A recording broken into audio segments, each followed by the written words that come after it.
Hi sis, diapers ba ang hanap nyo at gusto nyo ng buy one take one? So ito meron tayong buy one take one sa QTI. Ayan. Buy one take one na itong mga sisa. And then, affordable na siya. And then, safe to para sa inyong mga dogs.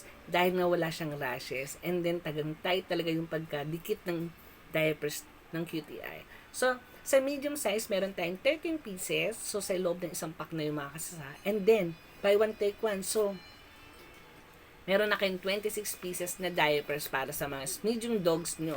And then, meron tayong small size. Ayan, small size. Sa loob ng isang pack ng small size, meron 15 pieces na diapers. So, dalawa yan. Siyempre,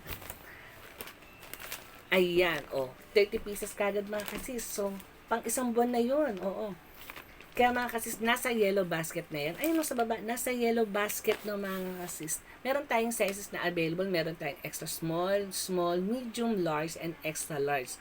And then, kayo na lang pong bahala kung anong sizes na para sa inyong mga fur babies. So, QTI, best para sa akin. Kaya mga kasis, legit to. Dahil matagal na akong gumagamit ng QTI. Dahil ang aking mga dogs ay 4 years old na and isang 1 year old above. So, QTI na mga kasis, buy one take one. Nasa yellow basket na yan.